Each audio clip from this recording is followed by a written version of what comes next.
A movement for Black economic freedom kicks off this month with a summit organized by the National Business League. That is the trade association founded in 1900 by Booker T. Washington. The event is in Detroit and it focuses on equity, inclusion, and power for the Black business community. Joining me now are the National Business League's president and CEO, Kenneth Harris, and the Detroit chapter president, Hodari Brown. Welcome to American Black Journal, both of you. Thanks for having us again. It's good to see you. So let's start with this summit.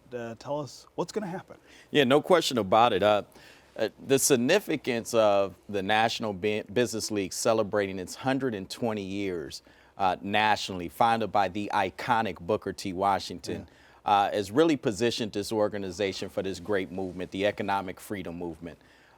Because of the trajectory of Black businesses, Stephen, growing 3 times the national rate, more than 2.9 million Black-owned firms across the country.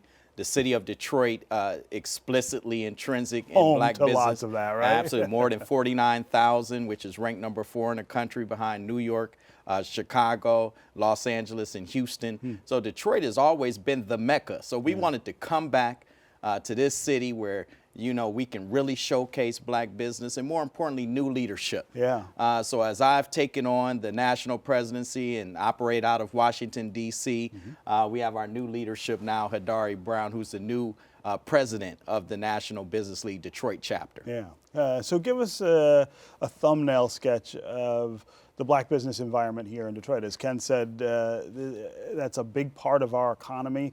A lot of the success of Black business nationally, I feel like, started here in the city of Detroit. Where are we right now, though? So right now, where the Black businesses are in Detroit, it's at a peaking point of where they are looking for the resources and the leadership to lead them to get those technical resources, those entrepreneurship training, as well as being tapped into the things that's here, so they can not only thrive not only survive but thrive. So this is why everything is about to be digitized, and this is what this movement, the economic freedom movement, is about. It's making sure that we rise up and be free as Black businesses, that we are here to support each other. So talk more about that term, economic freedom. So what do you mean by that? It comes in a number of variety scenarios. One, inclusion, equity, power. I think more importantly in this day and age, due to technology, we always say the revolution will not be televised, it will be digitized. We missed the agricultural revolution, we missed the industrial revolution. A few people benefited, but this next revolution is really suited for Black businesses. It allows for us to compete, especially in environments like Detroit, where obviously we produced a survey several months ago that said 80% of Black business owners felt excluded from the public and private sector in terms of opportunities. And so what's happening now is we're saying, hey, we're taking ownership ourselves. We're going to mobilize Black businesses. It's 60% of all businesses in Detroit are Black. Most people would not know this. And we're in just about every single industry and sector, with Black women being the largest segment of entrepreneurs in the entire country, and Detroit being number 1. So this is a great opportunity. We have over 1,000 registrations for next week's event. So there's a tremendous amount of excitement going on. We had to extend registration to get a few more folks in the room. And because of the partially Black-owned hotel with Emmett Moulton at the Doubletree, we'll be going back where 10 years ago, Bill Brooks Sr. and I kicked off the Michigan Black Chamber. And so this is all home, Steve. Very cool. Hodari, talk about that tension that's unfolding around how Black businesses are benefiting from the resurgence that we're seeing in Detroit. I mean, there is a lot more capital being invested in parts of the city, some parts. Black businesses still feel like they're being locked out of that. So the reality is there's perception, there's reality. So that survey really showed not only the perception, but that's how they're feeling. The people's feelings is the reality. So what we want to do is divide that gap, is bridge that gap that exists. Because while that might be the reality, how can we fix it? How can we get these businesses to be a part of the inclusion of what's new Detroit? Because to them, it's still Detroit been Detroit. It's no such thing as old and new Detroit. Detroit is Detroit. We're all Detroit. Absolutely. So that's why these Black businesses feel the way they feel and feel like they've been cut out. Where we want to bridge that is make sure they getting the contract, they getting a piece of the pie, and they getting their equitable share. Because as Dr. Harris just said, 60% of African American business are right there in Detroit. Why they're not getting a part of the contracts for DTE or the Little Caesars Arena or anywhere else in Detroit? And that's what we want to make sure that we're working with the city, we're working with these other organizations and companies to make sure that the black businesses are getting the proper assistance that they need to be where they need to be to get the proper, to be the prime contractors and not just subprimes. But if they have to be subprimes, how can we take them from being subprimes to the primes? To getting to that next step. Capital, of course, always plays a role in that tension.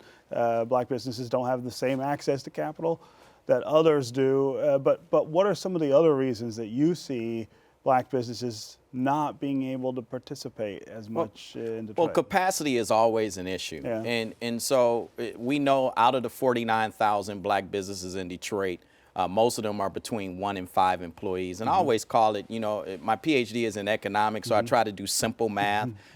If we were just to focus on that 49,000 to help them hire, grow, and expand, imagine what we could do to our economy. If they could hire 2 or 3 more people, we have just tripled the economy. So this whole notion of where our focus has been in terms of investment, equity, things of that nature in terms of access to capital, which traditional lenders have had a hard time bridging the gap.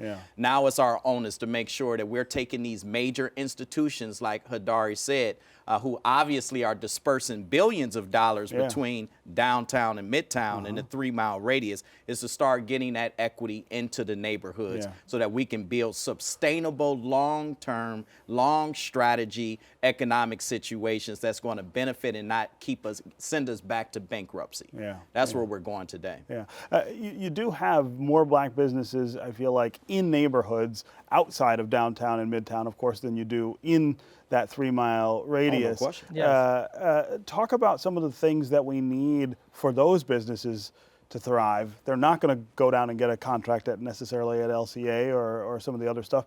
They need activity in the neighborhoods, which is another big problem that we face in Detroit. So absolutely. So those businesses where they don't get a lot of the help is from, like we said, it's going to be about digitizing, making sure that they have websites, make sure that they have a footprint on social media, make sure they have that Google footprint. So if you are a business that is known for baking, if we do a bakery in Detroit on a Google search, you should be able to pop up right away. So how can we get you in that system so that your bakery does pop up, and how can we make sure that you're getting that proper assistance so that you can get the 2 to 3 other people that you need to hire as your proceeds and your profits continue to grow. So that's where the National Black Business League in the Detroit chapter will be working with those type of businesses to make sure that they have a digital footprint out there. You know, that's something that we don't talk a whole lot about. I've heard you both talk a lot about that today, this idea of the digital revolution and what it's doing to businesses and what businesses need to do to be part of it. Oh, no question, because it's predicted that if we do not transfer into the digital economy effectively, we could be displaced, marginalized, and isolated as a community. But we're going to take advantage of it.